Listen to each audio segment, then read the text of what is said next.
ராமர் கோயில் கட்டினாங்க இல்லையா, அதுக்கு எத்தனை லட்சம் கோடி செலவு பண்ணியிருக்காங்க? 16 லட்சமோ 17 லட்சம் கோடியோ செலவு பண்ணியிருக்காங்க. பூரா செலவுகளில் தான் வச்சுருக்காங்க. நீ போய் பார்த்தீங்களா போலையா? வாழ்க்கையில் ஒரு முறையாவது போய் பார்த்துட்டு வாங்க அந்த கட்டட அழகை.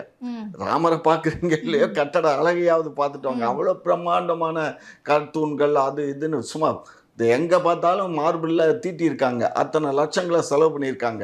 அத்தனை லட்சம் பணம் எப்படி வந்தது?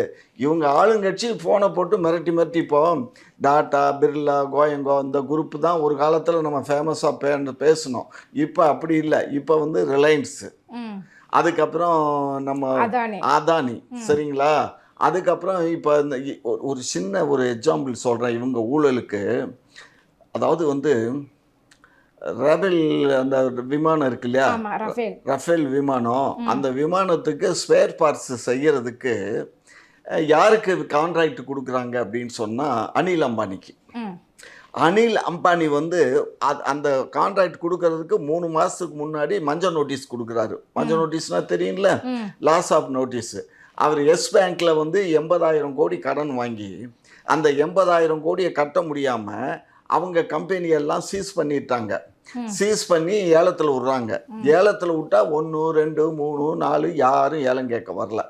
அதுக்கப்புறம் கவர்மெண்ட் தலையிட்டு காம்ப்ரமைஸ் பண்ணி அவங்க அண்ணனையே வந்து அதை எடுக்க வைக்கிறாங்க. யாரை? அம்பானியை வந்து அனில் அம்பானியுடைய ப்ராப்பர்ட்டியை அவருடைய அண்ணனை வச்சு எடுக்க வைக்கிறாங்க. சரியா? அவர் எத்தனை ஆயிரம் கோடிக்கு எடுத்தார் தெரியுங்களா? வெறும் 5000 கோடி. 80,000 கோடி கடன் கொடுத்த பேங்க்கு அப்போ எத்தனை ப்ராப்பர்ட்டி எவ்வளவுக்கு இருந்திருந்தா 80,000 கோடி கொடுத்துருக்கோம். அதை இவர் 5000 கோடிக்கு இவர் ஏலத்தில் எடுத்துட்டாரு. அப்போ மஞ்சள் நோட்டீஸ் கொடுத்துட்டாரு.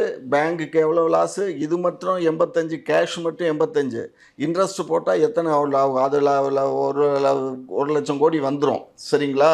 அவ்வளவு பணத்தை ஏமாத்தின அந்த ஆளுக்கு, மஞ்சள் நோட்டீஸ் கொடுத்த ஆளுக்கு 40,000 கோடியை சாங்ஷன் பண்ணி அட்வான்ஸாக சாங்ஷன் பண்ணி ரஃபேல் விமானத்துக்கு ஸ்பேர் பார்ட்ஸ் சொல்கிறாங்க. இப்போ வெறும் ஒரு 100 கோடி 200 கோடி கையாடல் பண்ணவங்களெல்லாம் பிடிச்சி நீ எரவாடா சிறையில் கொண்டு அடைக்கிறீங்க, இதில் கொண்டு அடைக்கிறீங்க, டெல்லி இதில் போய் அடைக்கிறீங்க. இந்த இத்தனை ஆயிரம் கோடி ஊழல் பண்ண இவரை எங்கே அடைச்சிங்க? இவருக்கு எப்படி இவ்வளோ சாங்ஷன் பண்ணீங்க திரும்ப? இதெல்லாம் வந்து இது எல்லாம் யாருடைய ஆட்சியில் நடக்குது? மாண்புமிகு நம்மளுடைய பாரத பிரதமருடைய தலைமையில் இருக்க ஆட்சியில் தான் நடக்குது. அப்போ இவர் எங்களை பார்த்து ஊழல்னு சொல்கிறாரு. இது என்ன மரியாதை இருக்குது, கௌரவம் இருக்குது இவருக்கு? ஒரு பிரதமராக இருக்கவர் இந்த மாதிரி பேசலாமா?